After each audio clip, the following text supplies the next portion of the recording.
So in section 3, we're going to take a look at errors that can occur when running at significance and something else called power. Okay? So we're going to start off with an example and go on from there. So we have a state's Division of Motor Vehicles, so DMV, claims that 60% of teens pass their driving test on the first attempt. An investigative reporter examines an SRS of the DMV records for 125 teens. 86 of them passed the test on their first try. Is there convincing evidence at the alpha equals 0.05 significance level that the DMV's claim is incorrect? So the first thing we want to do is go ahead and write our null and alternative hypotheses. So our null hypothesis is going to be that the probability equals 60%. Our alternative is going to be that P does not equal 60% because we're testing to see if the claim is incorrect. So we're not testing specifically whether it's bigger or smaller, just that it's different than 60%. Our P hat is going to be 86 over 125, which gives us 0.688, and alpha is 0.05. Next, we're going to check our 3 conditions. So we're going to start with random, and in looking at the problem, an SRS was performed, so it is random. Next, we're going to check independent. So our sample size, 125, has to be less than or equal to 10% of all teens, which there's more than 1,200 teens who take a driver's test. And then lastly, we're going to check normal. So 125 times 0.688 has to be greater than or equal to 10, and 125 times 0.312 has to be greater than or equal to 10. And they both are. So we have met all 3 of our conditions. Next, we're going to move on to calculating our test statistic and our p-value. So our test statistic is 0.688 minus 0.6 all over the square root of 0.6 times 0.4 all over 125.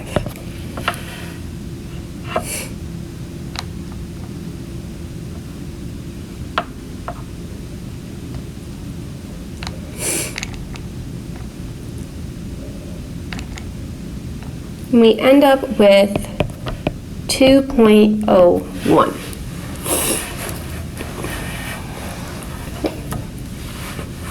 Okay.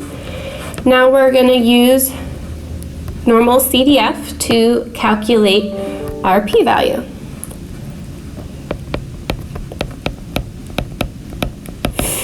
So we're going to go to Normalcdf. Our lower bound is going to be 2.01.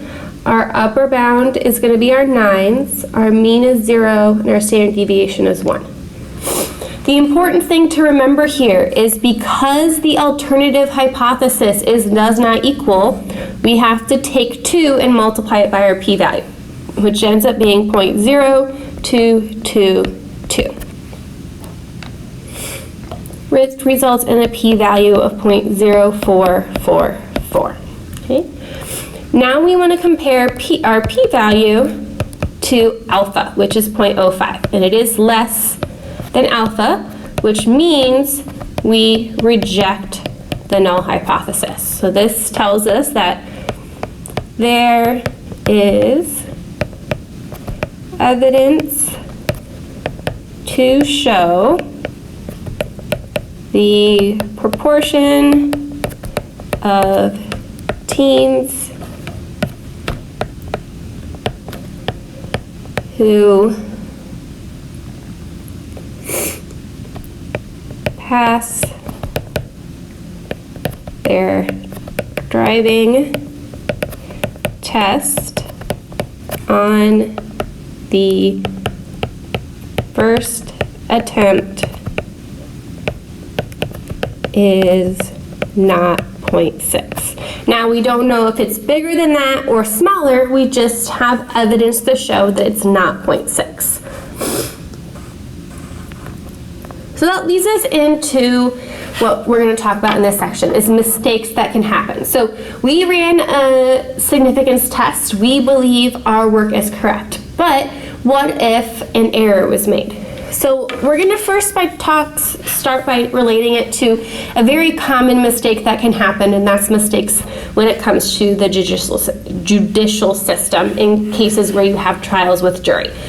So there's the jury's decision, and then there's the actual truth, whether or not someone was guilty or not guilty. So let's suppose the jury finds a defendant guilty, okay, but they were actually not guilty. Okay, so what that means is that an innocent person goes to jail.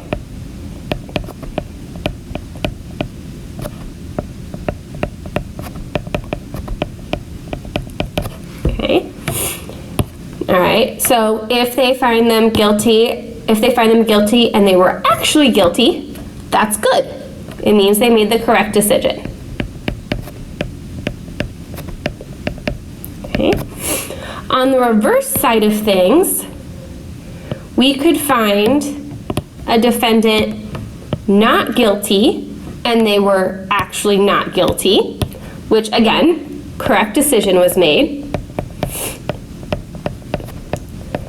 Okay. And then we could find them not guilty when they are actually guilty, and that means a guilty person goes free.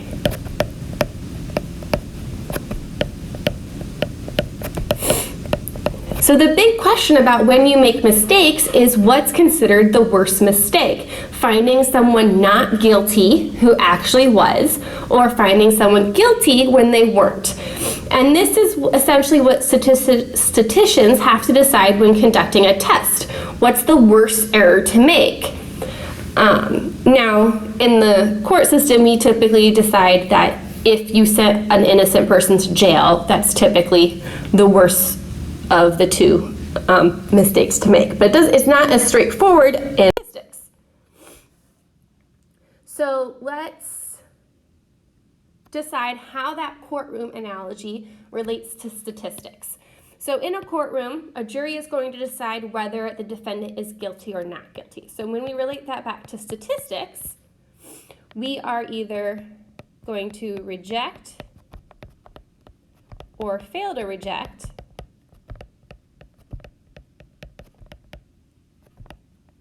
the null hypothesis.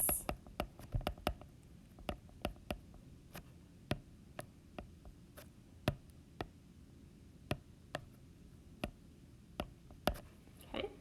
Secondly, in a courtroom, you always start with the assumption that the defendant is innocent. And in stats, we assume H naught is true. That's how we always say that the null hypothesis is equal. That's what we mean by true. And then lastly, the court presents evidence and then a decision is made. And in stats, what we do is we find our p-value from our sample data, and then we make a decision based on that p-value. Okay? So how it relates back to statistics then, so your decision. So we're either rejecting the null hypothesis or failing to reject the null. And the truth about the population is either that you should fail to reject or you reject. So there are two types of mistake. You reject the null hypothesis when you should have failed to reject, and this is called a type 1 error. Okay? If you reject the null hypothesis and you needed to reject the null hypothesis, it's correct, and we get something from that called power, which we'll discuss in a little bit. Okay? The second side of things, you fail to reject the null hypothesis when you should have failed to reject the null hypothesis, and that's correct. Okay? And then we can fail to reject the null hypothesis when we should have rejected it. And that's called a type 2 error.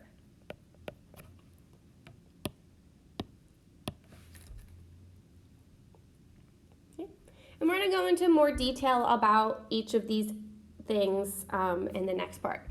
So a type 1 error happens when we reject the null hypothesis, so that means we got a low p-value when we should have failed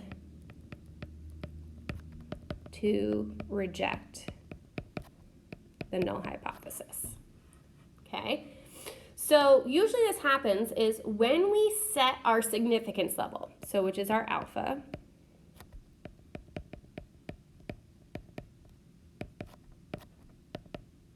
okay.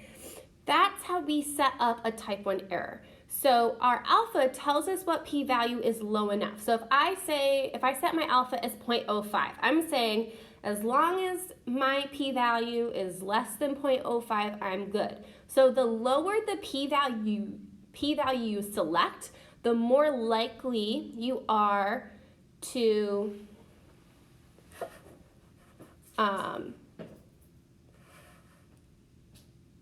fail to reject. Reject. Okay, so what that means is the probability of type 1 error equals alpha. Okay, so the p-value, because it's so small, it tells us that it's still possible that could happen, but it's just not probable because it's such a low p-value. So in other words, we're saying that we have convincing evidence of alternative, but we really don't. Okay. Okay. So then when we fail to reject the null hypothesis, and we should have, that's where we run into this term called power. So when we run a significance test, we want to try and see if we're able to reject the null. And when we do that correctly, it's a very good thing, all right? Because we're trying to find evidence against the null hypothesis. So we want to have a good significance test in order to reject the null. And the probability that we do this correctly is called the power of a test, all right? Now, we aren't going to talk about how to calculate this, so we don't actually worry about what the power is, but we have to know what it is and what it represents. And the power of a test is the probability we reject the null hypothesis correctly. Okay, so a higher power means our test is more likely to reject the null hypothesis correctly. And we're not going to really address how this is calculated or actually calculate it, but it's something that happens in higher level classes when running significance tests.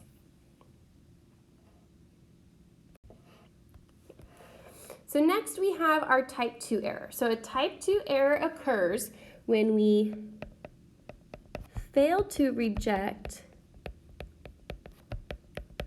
the null hypothesis. So our p-value was not low enough, so we had a high p-value when we really should have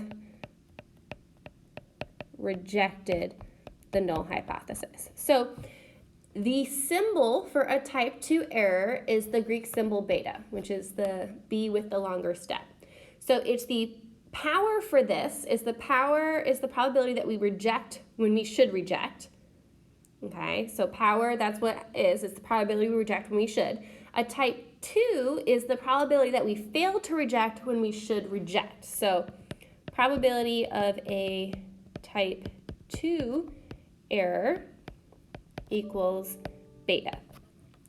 So because of this relationship, the power of a test is 1 minus the probability of a type 2 error, or 1 minus beta.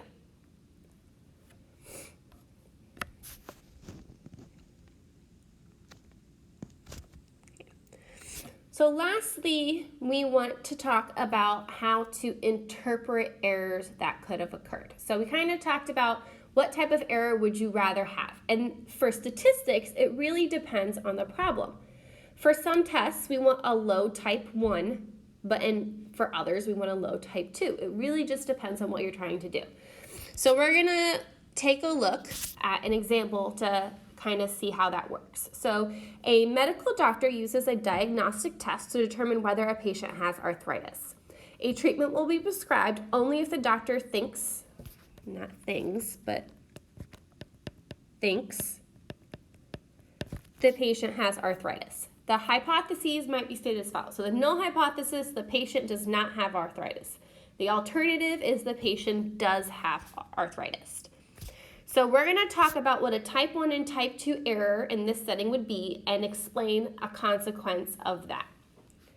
So the type 1 error would be deciding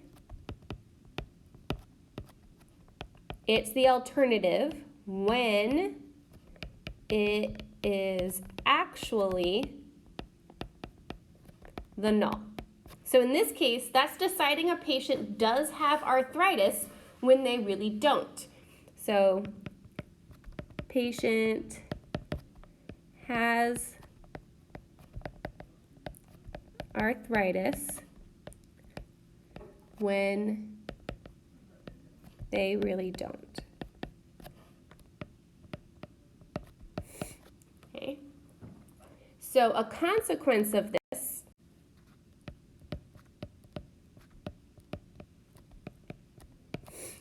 is the patient gets unnecessary treatment. And thankfully, the treatment for arthritis is usually just pain medication. So it's not like we're giving surgery when they shouldn't. A type 2 error in this case would be deciding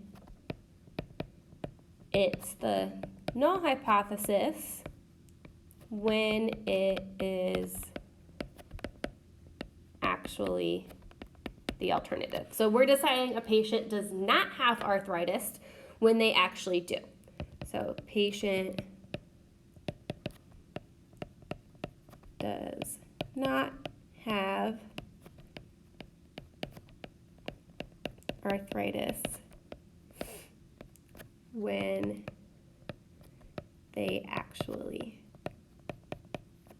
do. Now, a consequence for this would mean that the patient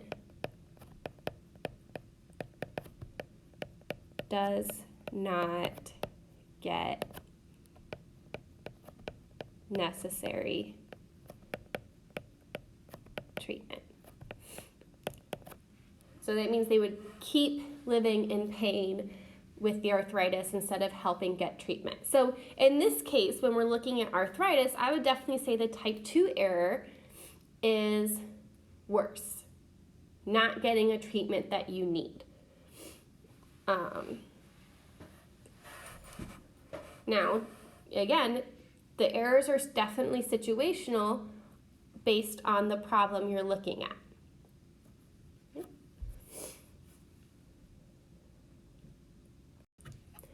So we also have to look at what can affect our errors. So what affects a type 1 error or a type 2 error? So if we're looking at, again, looking at that table, the type 1 error, rejecting the null hypothesis when we should have failed to reject. So our type 1. Okay. That comes from our alpha. So if our alpha is too large, then we get a p-value that is smaller than alpha, which means we end up rejecting. So if we choose too large of an alpha, a significance level, we're more likely to make a type 1 error. All right. when we should have, that's when we end up with power, which we calculate by 1 minus beta. If we fail to reject when we failed to reject, there's really, it's fine. And then our type 2 error, what affects that is our beta. Okay. So we set our type 1 error with our significance level.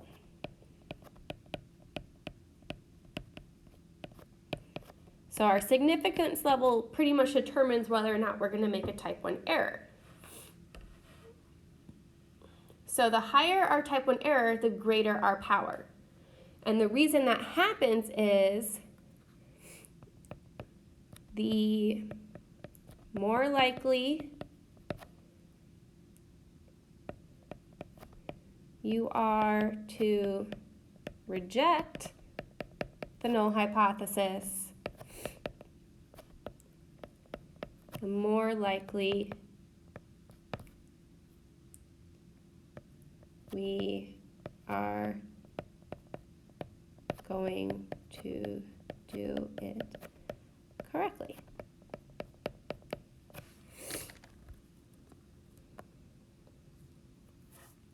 Okay. So the higher alpha is, the more likely we are to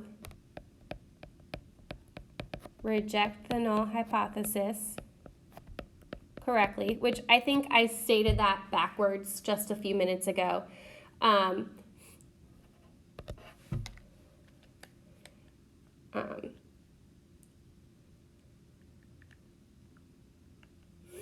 I said it the other way more recently too, because it's also a higher of rejecting when we shouldn't. So it's kind of catch-22. So with our type 1 error increasing and the power increasing, what happens to our type 2 error? So the higher alpha is, the more likely we are to reject, which lowers the chances of us failing to reject altogether. So the higher the power, the lower the type 2 error is, which then means the smaller the power, so the lower the alpha, the more likely you are to commit a type 2 error. So significance level, type 1 error, and power all have a direct relationship. So they increase or decrease, depending on if you make it bigger or small, by the same amount.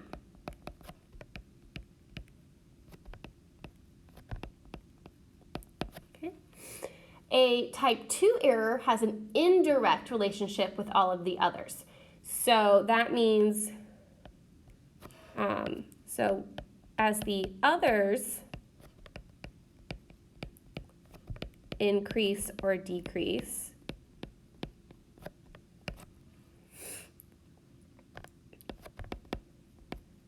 type 2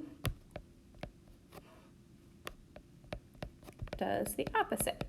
So as you increase your alpha, the less likely you are to make a type 2 error, but if you decrease the alpha, the more likely you are. And I'm going to put this in boxes so you can visualize it. So if you increase alpha and you increase the power, you increase your type 1, but you decrease the likelihood of a type 2 error. Okay? On the reverse side of things, you decrease your alpha, you decrease your power, you increase the probability of making a type 2 error, which means your type 1 error then decreases.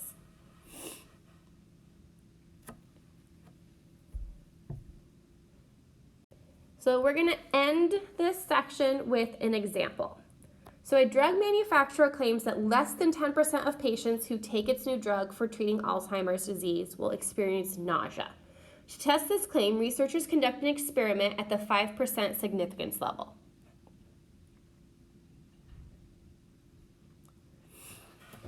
So before I look at the examples, I'm going to go ahead and write the null and alternative hypothesis. So our null hypothesis is that the probability equals 0.10, and they're claiming that it's going to be less than that. So alternative is probability is less than 0.10. So we're going to describe the type 1 and type 2 error and explain the consequences of each. So a type 1 error would be saying less than 10% of patients experience nausea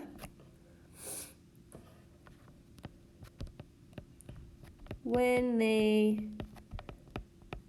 really don't.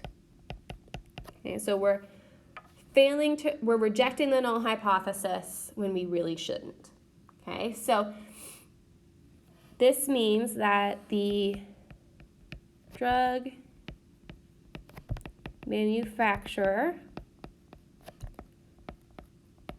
won't do anything to fix the drug. So because they think the drug is helping, they're not going to run more tests and fix it. Okay. Type 2, we say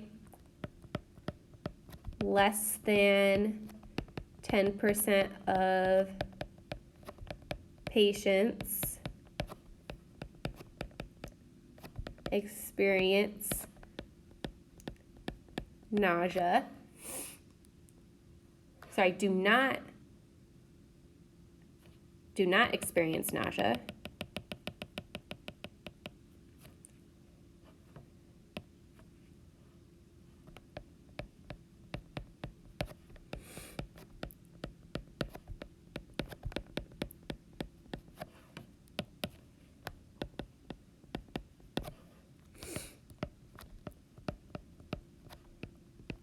When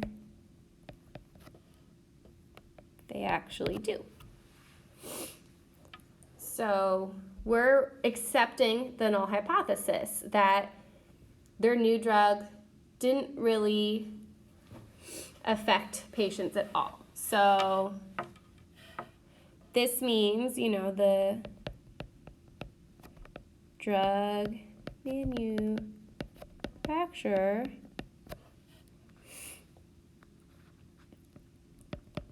will spend time and money fixing a drug that doesn't need it. Now, in this case, a type 2 error might be better because then they might incidentally lower the percentage even more. So in this case, I would say a type 1 error is worse because people aren't actually alleviating their nausea and they're not doing anything to fix it. Where if you make a type 2 error, you fix a drug that doesn't need it, you might incidentally end up lowering the rate of nausea even more. So let's say we run a significance test. Okay, the test has a power of 0.54 to detect that the alternative is true. Explain what the power means in this setting. So what that means is, so power tells us the probability we find less than 10% experience nausea